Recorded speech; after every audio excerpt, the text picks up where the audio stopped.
Tristana, Corki. Are you going to leave Ziggs available? What do you do? The Vi ban should not come as a surprise. Canyon, not really a Vi guy, and Peanut is the Vi guy. As the Tristana does come through, we were actually having a bit of a discussion earlier on. The Tristana or the Corki, we knew it was going to be one of the two. We'll see whether Corki does make it through in the end. As the Yone ban... That was your call. Yeah, come It's a good through. call. It is, because I don't think that it isn't that Chovy won't have a counter pick, but Zeka looked so insanely good, so proactive, and the way that they played the team fights was big. And I got to give credit to GENG as, if they don't ban Maokai, this is B1 Maokai, guaranteed. But that does mean the Ziggs probably goes over the Hanwha. But I want to highlight something that GENG did. We saw this even last year, right? Is identify what your opponents went for in the last series that they won and just heavily target that. As the Ziggs is going to get taken away, which should mean you can't give Peanut Maokai. Like, you can't do it. And unfortunately for Canyon, he gets to play the tree. Fortunately, because it's good. Unfortunately, because it's not the most exciting pick, Valdez. I mean, we saw this coming. I think that, like we said, it's very difficult to ban against this team. You have to take away probably either Ziggs or Maokai. Yeah. The fact that Chovy gets so much respect on Tristana is another big thing. This has also been a strategy that many times they've gone back to Tristana and Ziggs, so that's both taken away from GENG. We'll see if Humble Esports now can solve the Maokai, which is the next step. They take the Smolder and the MF. And this is also why I imagine they didn't ban the Corki, is because the expectation is GENG's not going to pick Corki into Smolder. There is still a flex potential, can obviously flex it towards top, but we don't think that's likely, as it is going to be the Ezreal for Pays. In my opinion, one of his best champions, as a champion that he had some absolutely standout performances on way back when he was still in Challengers. But it is a very different look from what we have seen before, and it looks like Chovy is just going to stick to the Zeri here. It's a pick I like a lot more than the Corki, because you do actually have a good amount of all-in pressure. The way that, like, I feel like Corki just never really does anything into this is a joke, guys, don't worry. Oh no, you never really do anything into Smolder, whereas Zeri, even if you're in the late game, if you get on top of him, you can actually take him down very quickly. Yeah. So I was expecting this, but this is not a good matchup. The Sejuani has really been struggling into Maokai. It feels like this is a handshake that used to be pretty okay, but recently has really dropped in cryo. And the Lilia is a top-tier pick, also quite good into Maokai, has been one of the more popular answers, and it synergizes so well with the MF. So this is a little bit worrying to me that Humble Life ends up going for this. We'll have to see how they can maybe get a solid top pick here for Dorn, because there are, of course, some red side. Yeah, I think that Sejuani pick is kind of the first... like, I wouldn't call it a question mark, but it's like the beginning of, GENG are running away with the draft again. That kind of feeling that pops up. I really love the Rel ban. I think Delight is fantastic on Rel. Rel is extremely strong right now. It is amazing as a frontline engage support alongside of MF and even Smolder. Mordekaiser, another ban. We've seen this kind of banned in Stage 2 every once in a while. Just not allowing some top laners to get that immense safety that you get, and also the ability to take out the jungler in team fights. Makes me wonder if they want to blind pick a top laner on R4 here as Hanwha. Sante? Yeah, well that was yeah. We'll have to see as the Camille gets taken away. Wow. What is it going to be here? And to me, I don't think Delight is really the type of guy that you counterpick for. You pick Rakan is probably the most likely, but the Poppy is still open on the enemy team, and Lahans is obviously going to be very happy to play that. Yeah, and if you so Nautilus, it's fine into Zeri, gives you guaranteed lockdown. Obviously, doesn't feel great into the Ezreal specifically. And the Braum value is kind of off the charts here, Valdez. The Braum value is insane. Even Poppy, as you mentioned, is fantastic. You already have Maokai, so maybe you want to look towards an engage support. They haven't always done that. But in terms of blindable top laners at this point, I think Keen is going to be looking at Keen Sante, which is what he oftentimes does. There are a lot of answers into this still, including the Poppy, the Kennen, the Gnar. A lot of stuff still available in the top lane. R5 Renekton. R5 Renekton. sometimes a meme. I feel like in this case, maybe still somewhat a meme. Bit of a handbag, as Atlas would say. Let's see what is going to be the support choice here on the side of Lehenge. Well, it's just Blitzcrank. Bringing out the crank. The Here. crank? Do personally not mind it. And there have been times where I would see this locked in and I go like, oh, Doran, I don't know about that. But he had actually his best performance on this pick into Tier 1. It also means that Sejuani is something to play for, which we are always, you know, really big haters of. A couple of patches ago, we used to go Gnar, Sejuani, Azir, and Sejuani just kind of feels like a throwaway pick. One of the big things with Ezreal that we haven't really seen used for recently because he was super busted and winning early lanes is that you can just leave him alone and have your support roam. And when it comes to roam impact, I think Lehenge, his Blitzcrank, is like the highest in the LCK out of anyone because the amount of stuff that he does, ludicrous. Always go back to the example of GENG at MSI where Pace got a 28-kill game and no one was talking about it. Everyone was talking about Pace, Lehenge. Man. Oh, How many kills does he need to get for people to talk about him? I think he's pretty happy with where he is in terms of teams. A bit of a... He starts winning on Ziggs. Everybody just starts talking about how Ziggs is OP. Yeah. I mean, Pace is great. He is... I am not as confident about Humble Life's draft as I have about a lot of what they had in the previous game. This is definitely a powerful draft. You have good team fighting, good scaling, a great side lane threat. But this feels like pure comfort for GENG. And actually taking down these two carries in Pace and Chovy has proven to be a near impossible task for many teams. Yeah, I mean, there's just so much escapability. We'll have to hope that Delight can find answers, that Peanut can find answers, and they can get picks. Otherwise, they might just run away with the game. Let's hop into the Rift for game number 1.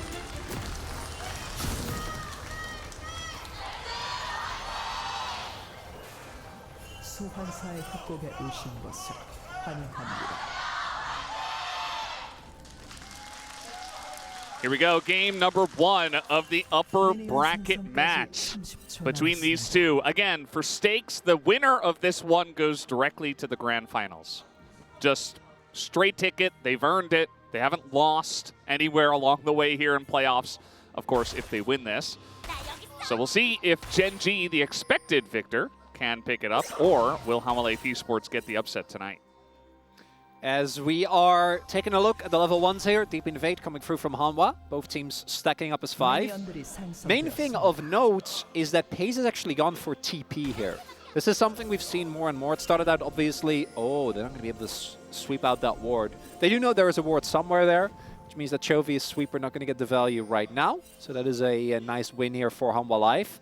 And it also is looking likely that GENG is going to commit to the lane swap, which should not come as a surprise. Peanut, however, is not aware of this fact. Okay. He's just going to flash away.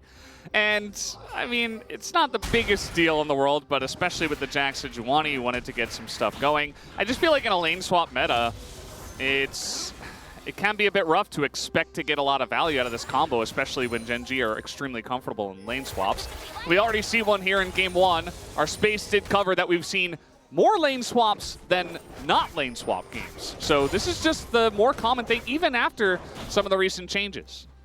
It's also, again, when you are a team that excels at getting the most out of map rotations, lane swaps are kind of a dream come true. Obviously, early levels for Cassante are quite rough into the Jax. So right now, we are seeing them not go for the variety, which we've seen as well, where the top laner is in the top lane with the AD carry and then shares experience there, which is what Hanwha Life is doing. Instead, they're having him just on mid. Pace is stacking a big wave. Obviously, Ezreal does have a little bit of additional turret damage with his W, but this early on, not really going to be doing a lot of chunking. So GENG are taking a decent loss when it comes to the gold, but they are just doing this to ensure that they also don't run into like the early levels into the MF and Nautilus, which is obviously going to be a really rough scenario as well. Looking at the experience here, the Light is a little bit behind, but I imagine that will equalize relatively soon, as Keen should know that as of right now, walking up, not quite. And look at this, actually, he hasn't skilled anything yet. So just waiting, seeing if he is going to have to like use his W, bait something out. Yeah, you saw that hook almost hit him. He still didn't skill anything. So just ice cold from this man. And now we got a TP coming in. Already 3 plates going the way, but now we got a dive here. Lahen's in a lot of trouble. He's going to have to flash into the turret, but the damage is there. Down he goes. First blood given over to Viper. As GENG, they say, well, sorry, Lahen's, you're kind of the sacrifice here as we try to get under our bot lane turret. And the idea there from GENG is we have the teleport, so we can get Pace to the turret and then try to fight. Oh, that would have been a really big catch if he could have gotten it. Not going to be the case. But instead, Hanwha Life read the play, actually have the extra member there, and Lahen's just ends up going down. Really big win here, because Hanwha Life was always going to be ahead in terms of gold, but now even further accelerated. And Keen obviously is going to be able to catch this wave, so it looks like he's going to be really far behind right now. We'll be fine as long as he catches most of what is currently being shoved into his turret. Peanut's also not near the top half of the map.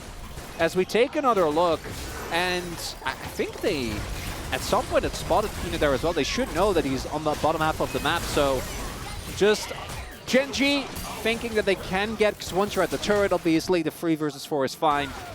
Ends up being a big win for Hanwha Life early on here, Valdez. Yeah, I mean, you saw Keen, he was trying to push the Jax away, but Doran just kind of got ahead of him, and maybe that was part of it. They're like, okay, Keen's going to ghost, he's going to lead the charge, he should be able to try to peel at least one of the CCs onto the Blitz, so that maybe Lahen's can get in range to flash underneath and live, but just was very nicely organized there from the side of Hanwha Life Esports. And set up as Doran is going to get a nice ward down and spot Canyon, taking some Raptors away. But now this means that Peanuts is going to start on the Dragon extremely early on in this game. A Infernal Drake here 5 minutes in, basically on spawn. And they know they're not in any danger for the moment, so they just get a nice little objective in this game. And one of the things GENG have done in the past really well is get early advantage through lane swaps and then turn that into very early objective leads, because they are the ones first to the objective. And it's actually flipped on its head now, whereas Hanwha Life with a very aggressive early game. Wave state here is a little bit dicey. Now, Pace is obviously very safe, so we'll just be able to farm with Q. But we haven't talked about it yet. Viper was also the one that picked up the kill. So he's sitting on a straight-up BF sword this early on. And MF is an immobile carry. I think Lahen's impact in this game is going to remain really high if he can get these big hooks. But right now, laning phases are looking good for Hanwha Life. And GENG often finds something in the mid-game to pull it back. I'll have to see if they can do that this time around, as well as Pace is showing why the Nautilus was not picked to deal with Ezreal. No. But Hanwha Life Esports, they have a different way to deal with the Ezreal, and that's to send 4 people bot. And we'll see if it works out. And they're just going to deal with the Lahen's once again. Nice hook into the turret, though, as Peanut does get low, but it does not matter. Pay's going to kill. Actually, Delight, and now Toby's here, and this dive is going absolutely wrong for the side of Hanwha Life Esports. They get that initial kill, but it was just a bait for the carries to get fed. Oh, right idea, trying to punish even further, but the execution leaves a lot to be desired, even with the aftershock. Peanut trying to tank up, but the arrival of Chovy there is the biggest part of why that play backfires the way that it does. As we take another look here, so they're able to take down Lahen's. E is able to come through, but the light is already so low. He's only level 3, so Pace just chunks him out.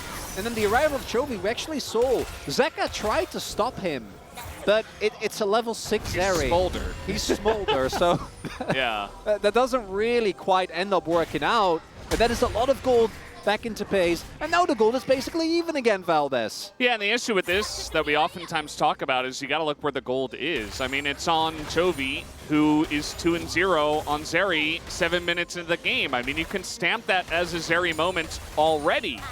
And this is the issue when you're facing against GENG. It's like, yeah, you banned out their main stuff that they play on this patch, but they're always going to have 2 carries. As Lahen's in a bit of trouble here, doesn't have to flash. Keen getting pretty low. Under the turret, just going to smack it down. Gets the 1v1. Meanwhile, on the bottom side, Canyon and Lahen's getting bullied away. So, still Hanwha Life Esports finding some wins here. I'm loving this from Hanwha as well, to really over-index on the early aggression. Go as hard as you can. Try, and because this is where GENG have seen the weakest, try and get as much out of this early game. We saw a backfire in the previous play, but Doran going super aggressive, even though he's sitting on a call. Chovy doesn't have sums. Peanut's waiting, but doesn't look like he's actually going to be able to get something. And this is the early cash out that Hanwha gets because of the lane swap, right? They got a ton of early damage as we take another look at this play from Doran's POV. Stops the back and then Keen just commits to it. Yeah, Keen using his W there to Oh, 이게 죽어? shove I back. I die to this, he says. Yeah, shove back. Well, I mean, it kind of should be quizzical because that was a big mistake because it gets the counter strike off. Actually gets the empowered auto.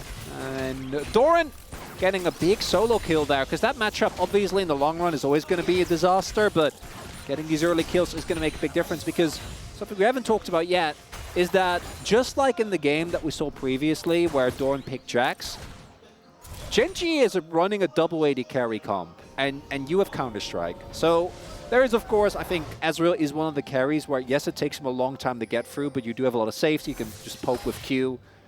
Yeah, they also have an immense front line that I think deals with Jax very easily. Yeah. Just because they're not just tanky, but they're some of the best disengaged champs in the game with the Cassante and the Maokai. So there are still tools within the GENG comp to deal with the Jax, but if Doran gets insane and he starts winning the side lane really hard, and then he's also a problem in team fights, and you've also got gold elsewhere, then for sure. I mean, they do have some angles here in this game. I think Doran always is a little bit insane. He's a true top laner. I think to be a top laner, that's how you gotta be. Gotta be ready to go in and go crazy. Double call actually on Hanwha Life, so that's gonna be a big further influx of gold once it gets to it. As the teleport comes in, maybe looking for a dive here. Only TP on Pays. Yeah. Kane does not have Ghost, but he's just going to walk away. But the issue with this is that Hanwha Life Esports are getting so much value out of the plates. And now Delight does come in. He's only level 5, and that can be canceled. But Hanwha Life Esports, nice map movements here to come up and just gather a bunch of plates for their team in the top lane. Chovy hasn't backed in a long time, so not going to have as much damage to the turret as he otherwise could. Looks like top lane turret is just going to fall here as Hanwha Life take the grubs, denying the 6 grubs to GENG as well. Chovy, yeah, I don't know how much will they sit in on, but he hasn't backed, if I remember correctly, since the double kill. So it's going to be a lot of gold, but now Hanwha Life. Mountain Soul. Oh, that is going to be big here on either side.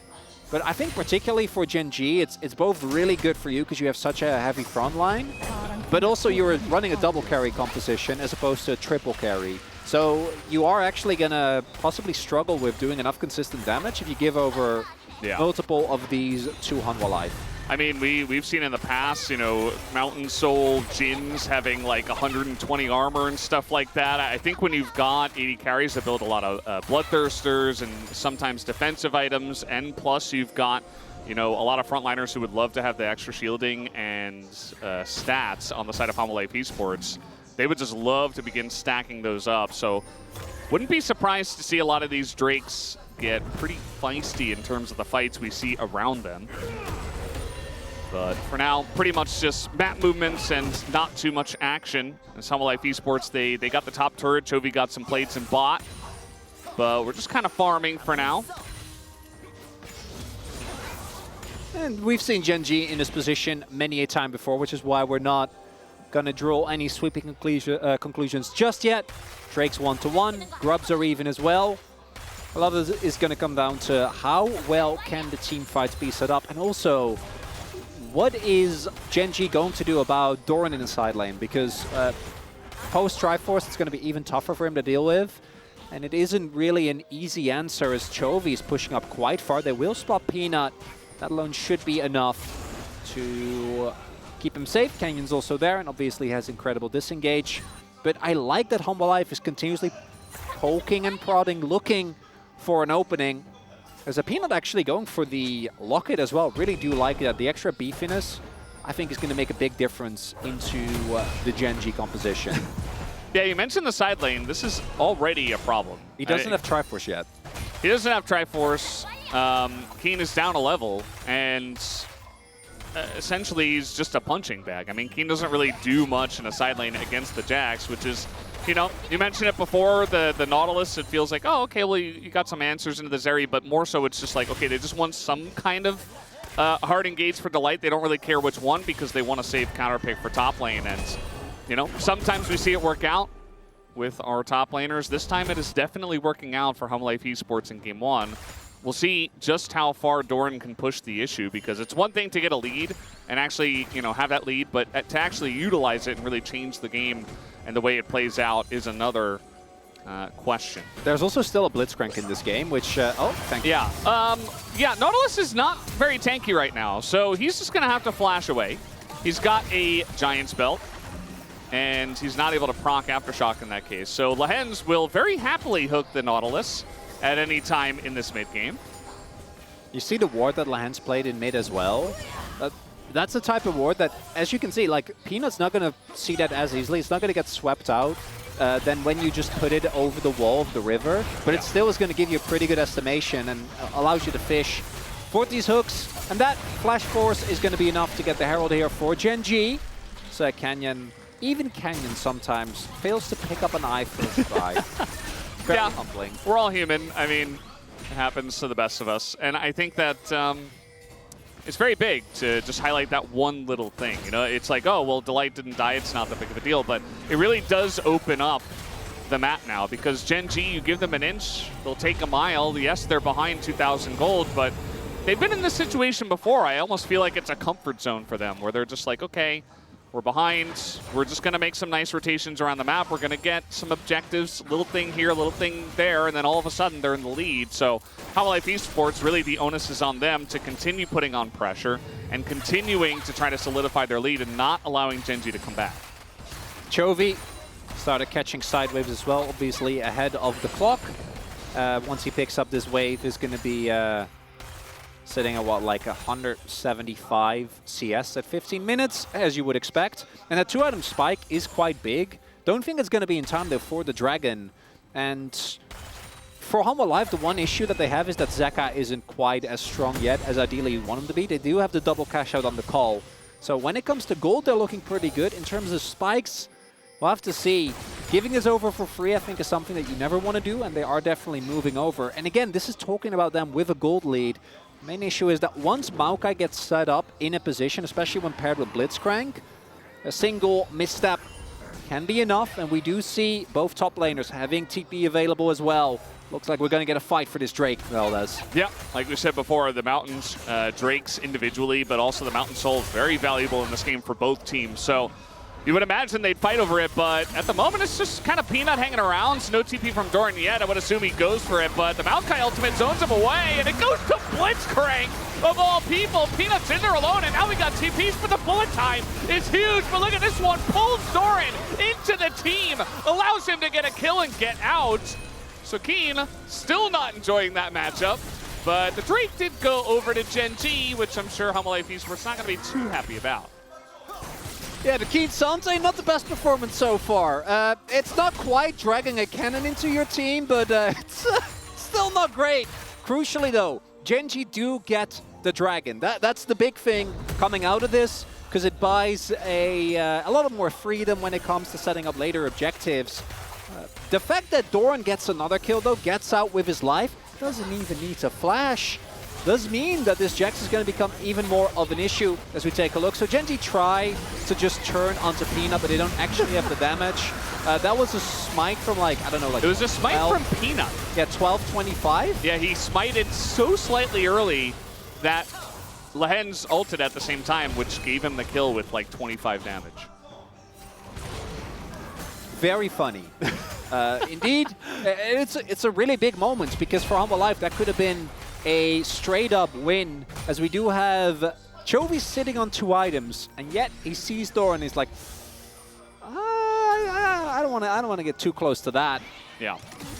I mean, there's a lot of different players in this game and a lot of different carries that can do some amazing things. I mean, you take a look at Zeka, he's also in the game. We haven't talked about Smolder at all. right? Like, Hanwha Life Esports are going to have that late-game carry potential with that one. Now, he's not doing very well in terms of the farm against the Zeri. He's about 1,000 gold behind, and Zeri can do incredible things later on in the game. Actually, he's not even that far behind. I way overestimated that. He's only about 400 behind. I guess as Hanwha Life Esports have gotten a couple of turrets and stuff to help him catch up. And it's going to have to be a really big team fighting performance, because there's a lot that GENG needs to do right? They need to ensure that Viper doesn't just wipe them with an ult, because there's a good amount of lockdown on the enemy team. And we're also going to slowly get to the point where Zeka is going to be a really big deal. Catch on Peanut. Yeah, Peanut's kind of just in the middle of nowhere. They have so much CC, and they pull him into the Ezreal. He flashes, and he gets all outed out of the dash. Meanwhile, we got a Rift Herald in mid.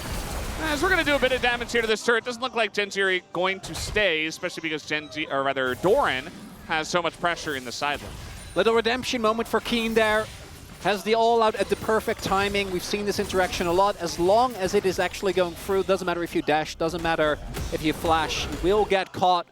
And GENG also respond fast enough. It's not the end of the world, though. For Hanwha, they don't lose an objective off the back of this. Peanut not having flash is obviously subpar, as Baron is about to come up. We also have the next Drake within 2 minutes, and denying Soul Point to GENG I think is going to be a big deal. Because we talked a little bit about why it's good for GENG to deny it. Smolder also relies on slowly being able to take people down. Yeah, it's very straight up. Really nice from Keen to get into the fog there, catches him off guard, and then gets the all out. And also Chovy was there, so I don't even think that would have been enough. No, it wouldn't have. Little note, it was kind of fun to, well, I'm not going to be able to talk about any little notes, as we got a big Doran in the side lane. They're trying to get on top of him, but he's Jax as the turret, the TP, it gets denied. Oh? Or actually, never mind. Zeka does get in there, and now they're trying to turn this one around, and it is going to be big for Hanwha. They get the 1 kill. Keen's on the run, and we got 4 members of GENG here trying to take this fight and trying to get out. Peanut looking for the engage, but he's so low as now the light going to flash in. He gets that reliable Nautilus engage, and there's more going the way of Hanwha Life Esports. A lot of low health bars though. GENG trying to turn this one around. So many low members of Hanwha Life Esports, but just not enough vision and no frontline for GENG. 3 kills go to Hanwha Life. And that's a big gold influx for Hanwha, just as everyone's going to get their back in for this Dragon. Possible soul point on the table for GENG. And if they had vision, you gotta imagine Pace and Chovy would have wanted to push it forward, and this is definitely a bit optimistic. Like, this is a Jax. If they get the cancel onto this TP, this play actually works, because Zeka isn't there, and then they'd have a numbers advantage with the TP coming in, but instead they use a lot of resources trying to kill Jax. Doran can even go for the re-engage, and then all the gold for GENG is on Chovy and Pace. But if the front line just gets chipped down 1 by 1 and Chovy gets CC'd, there really isn't a whole lot that they can do, as we see here. And Pace and Chovy, they have hit their items, but if there's no vision, if you jump in, it's going to end up getting taken down. You want to look as well at the sums that he used. No flash for Chovy, and a lot of big gold, again, coming in for Hanwha. Delay caught out a bit here, but he's actually got his whole team with them, and yeah, there's nobody else there for GENG. Looks nice, but 1 hook isn't enough. And Lens is looking again, and seems like they might want to give this one over to Hanwha. A bit of burst damage comes in. The hook is not going to hit Peanut. And Hanwha Life Esports, to get the Drake, they get out, and they should be very happy about their current spot in this game. Really are. Don't know what the Smolder stacks are at, as we are sieging mid. Might be able to get this one, but Mom comes down and denies it. And the knockback not going to happen, but now the counter engage comes out, and the bullet time is huge. Look at that damage on the Canyon, as in goes Zeka, assassinates Canyon. And that's 2 more kills and maybe a Baron to Hanwha Life. And he got a high five earlier. Little Zeka fan losing his mind as he flashes forward. And now they start up Nash and Hanwha Life in this game 1, doing an absolutely stellar job. I mean, that mid-fight, once again, GENG are doing things that have worked against many a team, including Hanwha Life Esports themselves in the regular season, but they're just being more proactive about saying, no, we're going to punish you for doing this. There's no way. And if Lance hits his hook, then maybe you can turn the play around, but the straight up get hooked. Viper's positioning is great. And the front line just can't tank the amount of damage if you're standing in bullet times and diving turrets. Yeah. Feels like GENG not really showing the necessary respect on some of their plays. And Life Esports have come with a fire tonight, especially with Delight on Nautilus, who is, again, extremely reliable.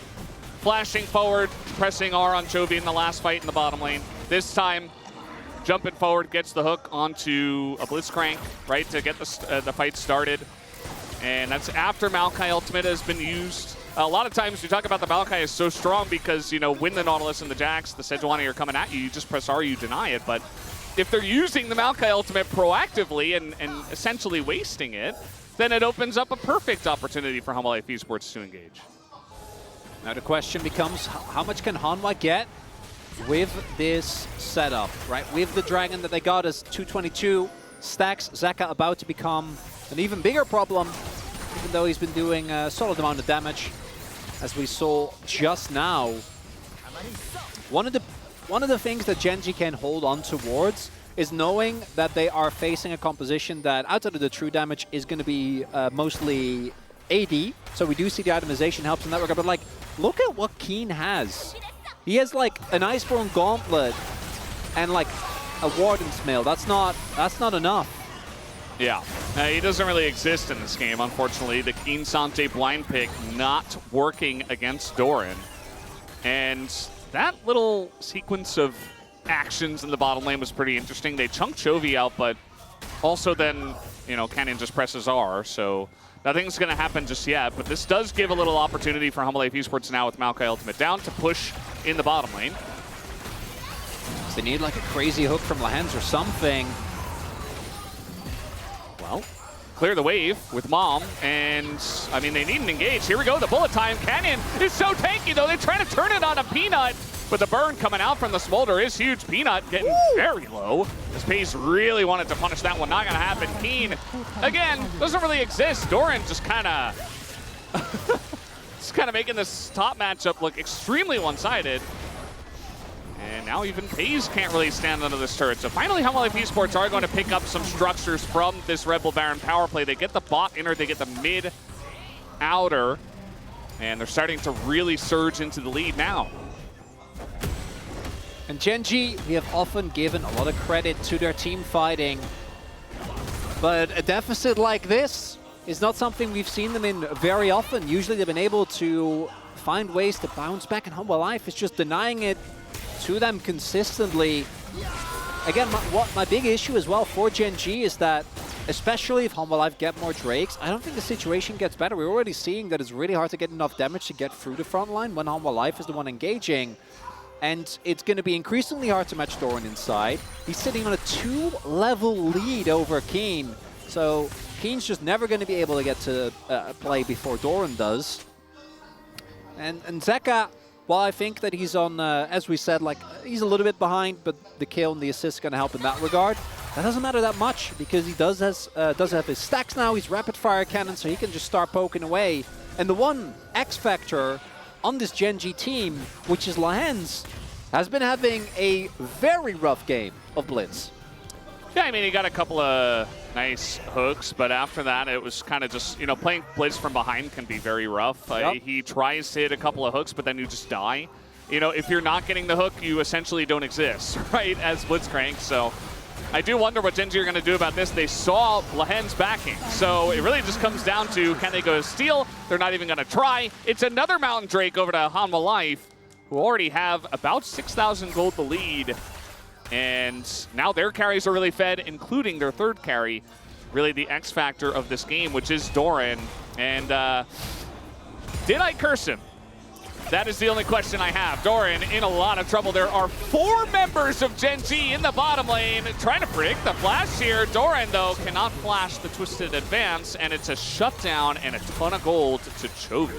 Nice little win for GENG. Actually, I love that Doran didn't flash there. Really, really big, I think, keeping your flash when there's no objective on the map. Definitely the right choice when it was pretty obvious that he was dead. As Hanwha Life immediately counterpunch, get the mid lane inner. So not even going to be that bad of a trade for them. Doran, I imagine, also going to be unbothered by that. And not only that, they're looking for the inner as well. be able to get it though. Hasty TPing the mid. And I think GENG trying to push out these waves so that they can at least have a little bit, just a crumb of Baron vision. I think they're doing a pretty good job for now, but Peanut thinks he's okay. The hook comes in onto the two tanky members, and Lehens is just dead. Delight, he survives, he gets the ult off, and now Peanut is getting pretty low, and Chovy trying to frontline. It's not going to work out. He gets immediately burned down, incinerated by the smolder, and now FaZe, he's on the run. He cannot deal with this Jax. He's got another E, though, and that's going to get him away, but another big fight win to Hanwha Life Esports. And again, GENG are the ones that forced that fight. GENG think, okay, Doran's dead, maybe wait, no, can't do anything. Viper at the ready, and Hanwha Life about to take a very convincing game #1 here, Valdez. Barring a miracle, Kenyon doesn't even have his flash. I don't think there's any way that he's going to be able to get in the pit. Unless they let him.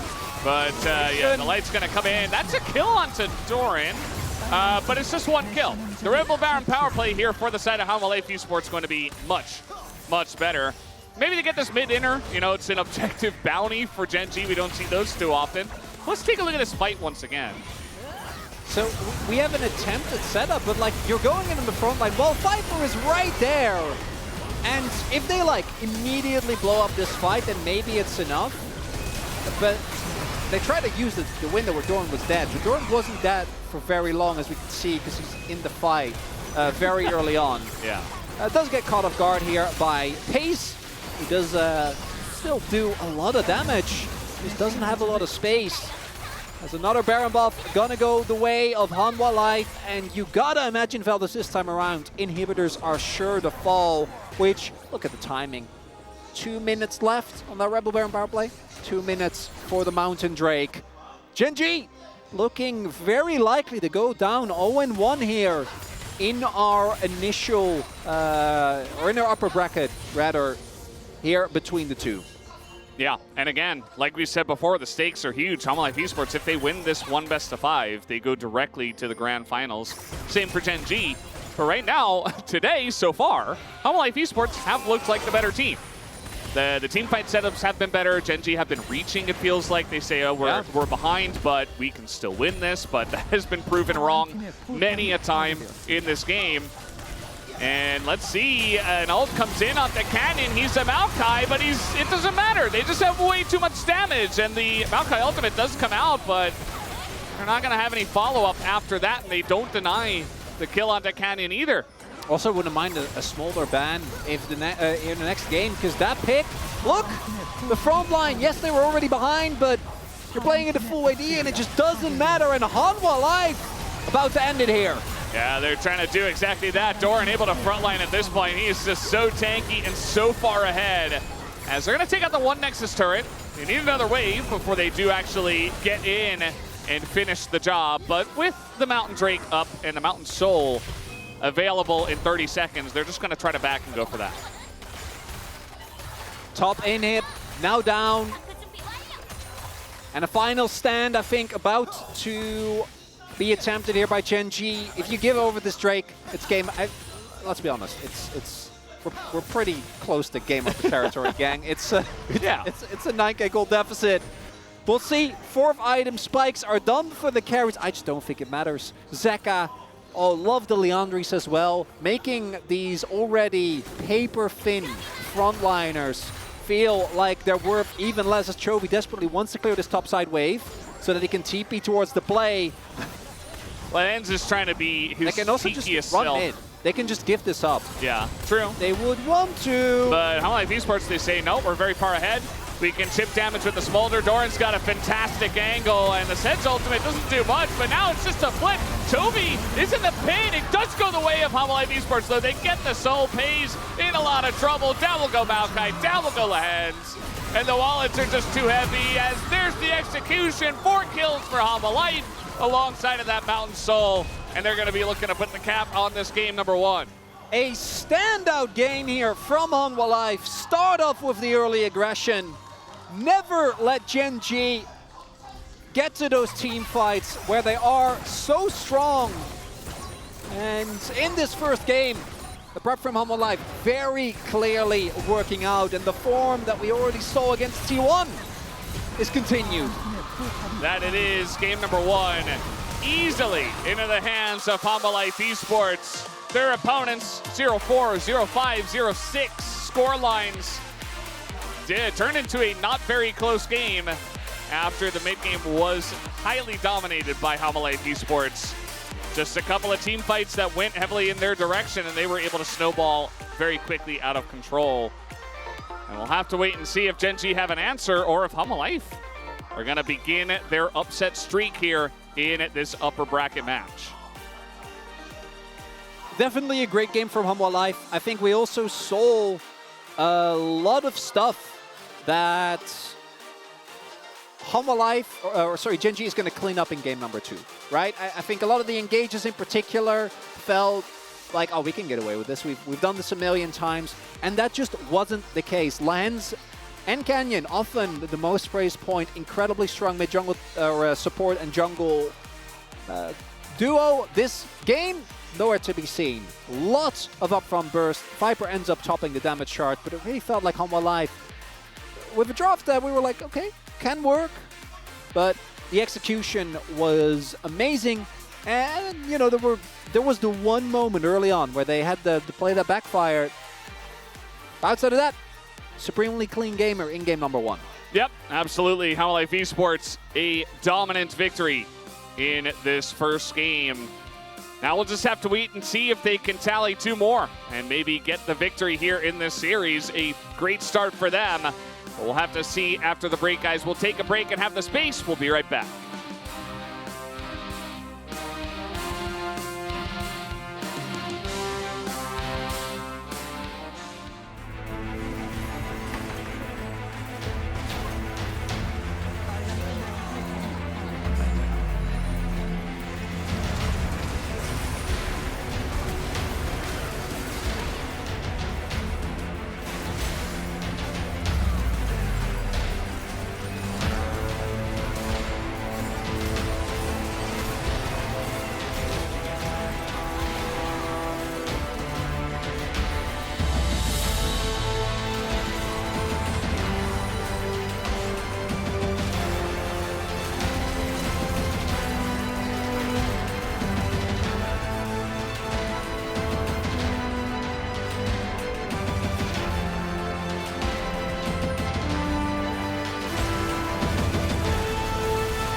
다 돌았어. 야, 아래쪽 잘 탔다. 야, 미드 영끌아 미드로 가면 안 되나? 아니 싸움을 보자. 내가 이거 바이게. 야, 쌈 봐줘. 용 와줘. 나 이거 궁 던질 생각한다. 불치 쪽으로 던질게. 불치 맞춰놨고. 나 천천히 잡았어. 괜찮아 우리. 야, 이제 한번 끌어. 이제. 먹었어. 이제 끌었어. 이제 비전 빠졌다. 이제. 야, 다 미드 갈래? 이거 이쪽 봐줘. 더 있어. 다 봤어. 미드.